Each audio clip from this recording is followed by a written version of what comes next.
Olá, seja bem-vindo ao meu canal Física e Aplicações.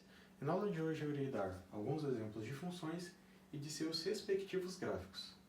O gráfico de uma função é uma representação visual da função em um plano cartesiano. Lembrando então que o nosso plano cartesiano ele possui um eixo das abscissas, que é o eixo das coordenadas horizontais, um eixo das ordenadas, que é o eixo das coordenadas verticais, onde aqui as abscissas eu chamei de x, que são os elementos do meu conjunto domínio da função, e as ordenadas eu chamei de y, que são os elementos do conjunto contra o domínio da função. Para então fazer o gráfico de uma função, eu peguei aqui o exemplo y igual a 2x. E para começar, o ideal é a gente tentar desenhar alguns pontos, para começar a imaginar como é que vai ser a função. Para começar então, eu escolhi aqui de entrada o valor 0, e eu tenho que na saída tem o valor 0, porque 2 vezes 0 é 0. Se eu escolher o valor 1 na entrada, a saída será 2. Se eu escolher 2 na entrada, a saída é 4. E eu tenho então minhas primeiras 3 coordenadas. Dá para observar que possivelmente o gráfico então vai ser uma reta. Mas para ter uma melhor precisão, o ideal seria escolher mais pontos. Então, por exemplo, se eu colocar x igual a meio, meio vezes 2 é igual a 1. Então, se aqui eu tenho as coordenadas 0, 0, eu vou ter a coordenada meio 1, mais ou menos aqui. Se aqui então eu pegar agora o valor 3 meios, eu vou ter novamente 2 vezes 3 meios, que vai dar 3. 1, 2, 3. O 3 meios é 1,5, então vai estar mais ou menos aqui. E o meu outro ponto vai estar mais ou menos aqui. Se eu pegar um valor suficiente de pontos, eu tenho um gráfico suficientemente preciso, então eu posso desenhar uma reta. Bem, para ter certeza mesmo de que isso aqui é uma reta, também há outros caminhos, mas para a gente conseguir fazer um esboço, uma quantidade de pontos razoáveis vai ser suficiente. Beleza, a gente pode entender que isso aqui também é uma reta, pois essa função ela faz parte de uma categoria que são as funções afim, que são funções do tipo f de x, né, que é a mesma coisa que y, é igual a, que é um coeficiente que a gente chama de coeficiente angular, que tem a ver com a inclinação dessa reta, vezes x, que é a variável, né, mais b, que é o coeficiente linear. A gente pode fazer outros exemplos de uma função afim para entender melhor como que alterando esses coeficientes eu altero a minha função, a cara da minha função, ou o gráfico da minha função. Bem, temos aqui então alguns exemplos de função afim, com diferentes valores de coeficiente angular e linear. Aqui, coeficiente angular é igual a 2, só que agora o linear é igual a 1. Temos então que para x igual a 0, o y é igual a 1. Esse é o ponto onde então a função cruza o eixo y. Temos então que para x igual a menos 1, y é igual a menos 1. Esse ponto aqui, temos para x igual a 1, y igual a 3. Temos para x igual a 2, y igual a 5. Agora, se nós tivermos um coeficiente angular negativo e um linear negativo também, vamos ter então que aqui, quando x é igual a 0, a função parte de menos 1. Temos que quando x é igual a 1, o valor vai ser menos 4 de y. Temos quando x é igual a 2, que o valor de y é menos 7. Se x fosse menos 1, o valor de y seria 2. Estaria mais ou menos aqui, né? Beleza. Basicamente, então, o coeficiente angular está relacionado à inclinação dessa reta. Se é positivo, vai estar para cá, se é negativo, vai estar para baixo. E o coeficiente linear está relacionado a onde essa reta vai cruzar o eixo y. Então, se eu aumento o valor do coeficiente linear, cruzar mais para cima. Se eu diminuo, vai cruzar mais para baixo. Para o angular, se eu aumento, ela vai ficar mais próxima aqui do eixo y. Se eu diminuo, ela vai ficar mais próxima do eixo x. Por exemplo, se aqui fosse meio, ela estaria mais para cá, assim, inclinada mais para cá. O coeficiente angular também, ele tem esse nome porque ele está relacionado à razão de delta y sobre delta x. Por exemplo, vou pegar esse exemplo aqui para começar, na verdade.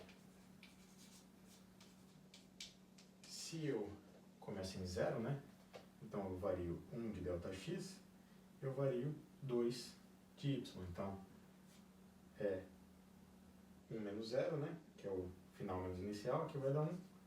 E aqui vai ser 3, que é o final, menos 1, que é o inicial, vai dar 2. Então, esse aqui é o coeficiente angular, que é 2.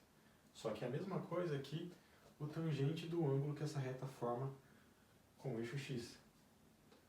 Pois esse aqui é o cateto oposto, né? Esse aqui é o cateto adjacente, né? Se transformando isso aqui num triângulo retângulo. Esse aqui, então, vai ser o ângulo que está formando com o eixo x. Então, tangente de θ, que é a mesma coisa do A que eu tinha chamado, né? Mesma coisa que esse A. Coeficiente angular. E aí, beleza, né? Só pra dar pra entender melhor, né? Ó, eu tenho que esse aqui seria o cateto oposto. Esse aqui é o cateto adjacente. Só que eu não estou pensando no triângulo dessa forma, né? Estou pensando nesse cara aqui, na verdade. Então, esse ângulo é o ângulo θ. Esse aqui é o cateto adjacente, que é o ΔX. E esse aqui é o cateto oposto, que é o ΔY. Só para vocês se entenderem. Beleza? Bem, temos aqui um outro exemplo que seria o polinômio de segundo grau, onde a potência máxima aqui da variável é 2, por isso que é de segundo grau. Temos os coeficientes, né? A, B e C, que são os mesmos da fórmula resolutiva da equação de segundo grau, que no Brasil é chamado de fórmula de Bhaskara. E essa equação ela define então uma parábola. Temos aqui um exemplo, né? Se A for igual a 1, B for igual a 2 e C menos 1. Fiz aqui alguns pontos, então, né? De entrada e de saída. E temos esse exemplo aqui.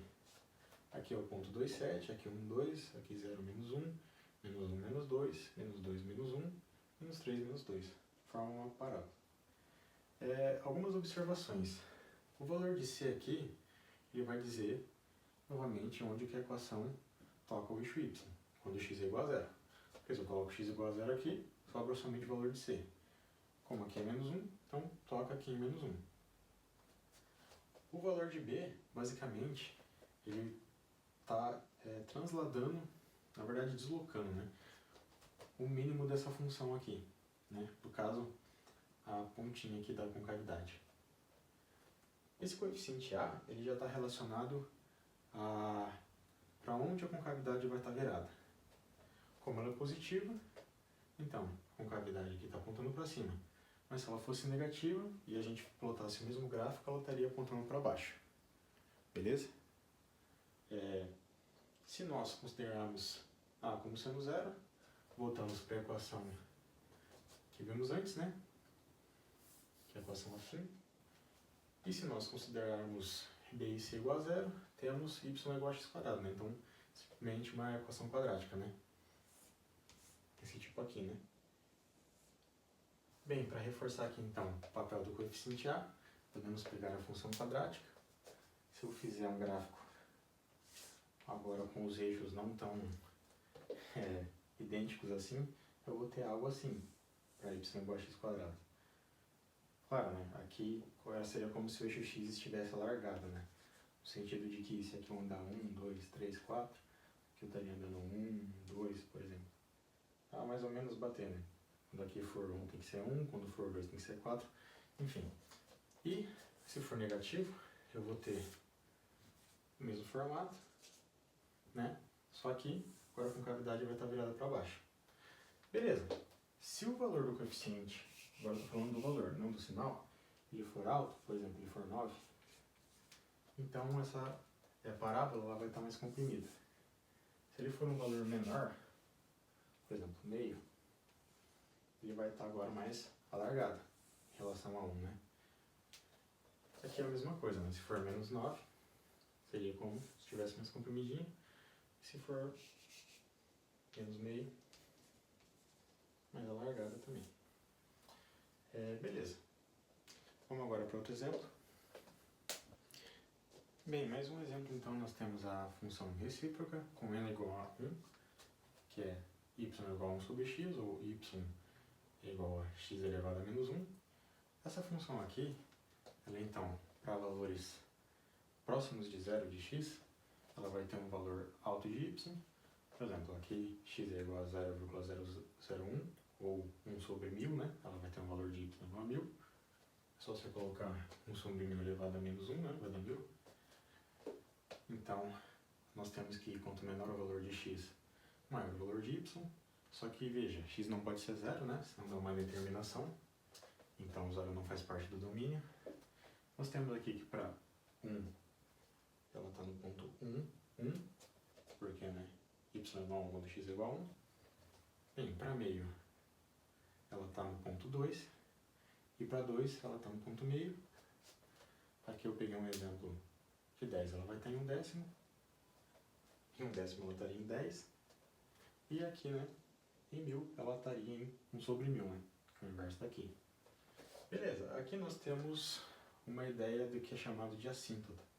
Assíntota, basicamente, é uma reta na qual a função ela está se aproximando, mas nunca toca.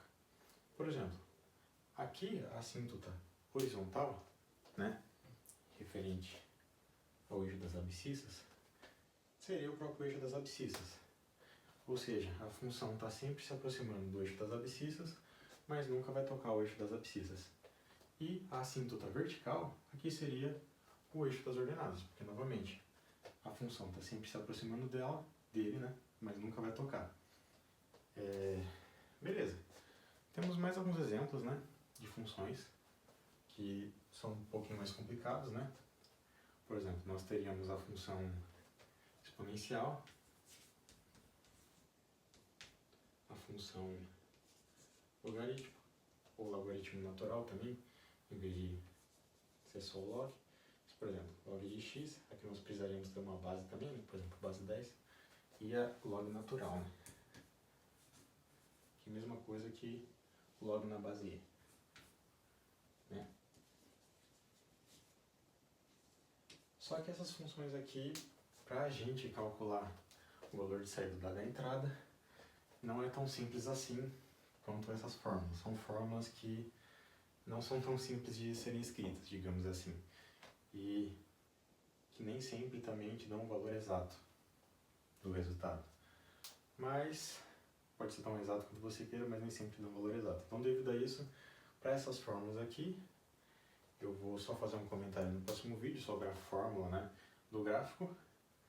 E eu não vou abordar nesse vídeo. Mas obrigado por assistirem até aqui e até o próximo vídeo.